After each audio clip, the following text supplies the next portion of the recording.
So I am standing in the Chehalem Cultural Center in the beautiful city of Newberg, and I'm here with Collier Brown, who is a past president of the Camellia Society. And Collier, today is a big day for camellias here in Newberg because of the Camellia Festival that's going on. So we wanted to talk a little bit about some of the camellias, and there's three beautiful ones here. So let's just start with the big one and tell me what it is and why you love camellias so much.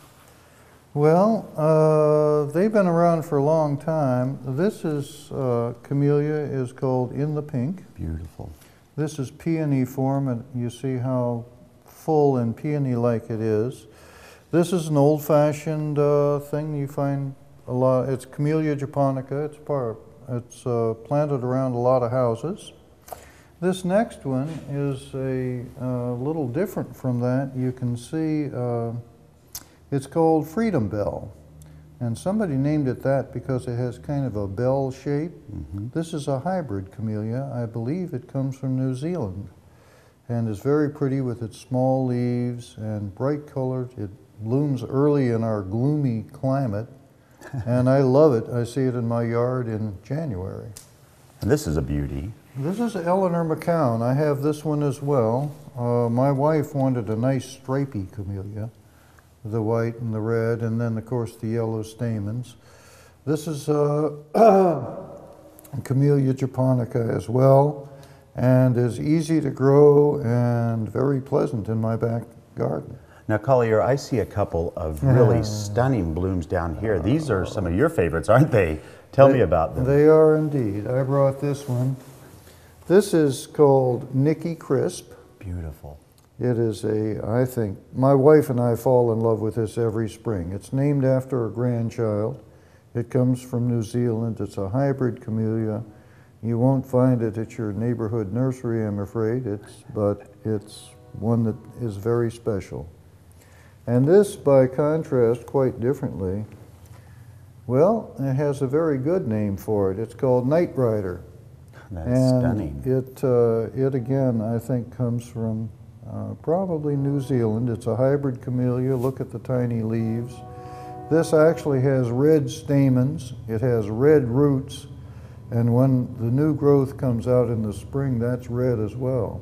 And they really do have, I mean, camellias, there's so many different flower forms. There's a lot in that family, isn't there?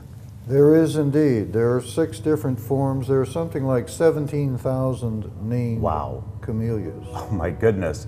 Well, you know, there's a reason why there is a festival for camellias here in Newberg, and now I'm going to take a few minutes and I'm going to chat with Brian about everything that's happening today.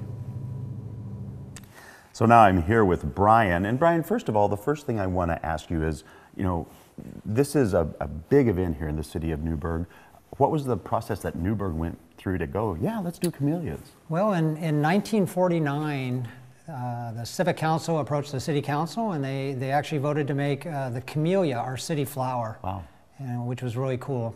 And then in 2007, the Oregon Camellia Society reached out to Newberg and asked if we were doing anything for our city flower, being the 60th anniversary or what have you. And no, you know, everybody looked at each other and said, who knew? And the mayor, and through an email process, it came down to me. I was the city groundskeeper at the time. And I thought that would be really cool that if we could bring the society to Newberg and maybe do an informal bloom show. Well, and I have to say that since the thing started, it's kind of exploded. There is all kinds of stuff happening here. You're absolutely right, William. It's fantastic. This is our 7th year, and now we're at the beautiful Chehalem Cultural Center. And this year we have, it starts at 10 a.m. and runs to 4 o'clock, but there's actually 2 stages of ongoing performances. Something for all ages, from 1 to 99, there is something to do all day long. What's unique is we're not weather dependent, so if we get that Oregon sunshine, we'll still be okay because everything's undercover or it's in this beautiful building here. And there's also a run happening too, right? Yeah, it kicks off in the morning with a 5K, 10K run walk, which is fantastic. And what's unique, we give the usual t-shirt, which is beautiful for each runner, but each runner also gets a potted 1-gallon camellia. Really? As a reward for participating. So it's a lot of fun. And really the whole city gets involved, but you have even, of course, my lovely Hello Kitty. Absolutely. Is here too, and I'm assuming that Hello Kitty will be here all day? All day long, yeah. A lot of good photo opportunities, and she'll be mingling all day long. So, you know, this is an event that really is, it's a lot of fun, but it's also great, especially if you love camellias, you want to find out more information about them. You can go to gardentime.tv. We'll click you over to their website. You can kick on there and see what everything's going on and come out early for the run too. Thank you so much, Brian. It's always a delight to be here. Oh yeah, thank you, William. Thank you. Hello Kitty too.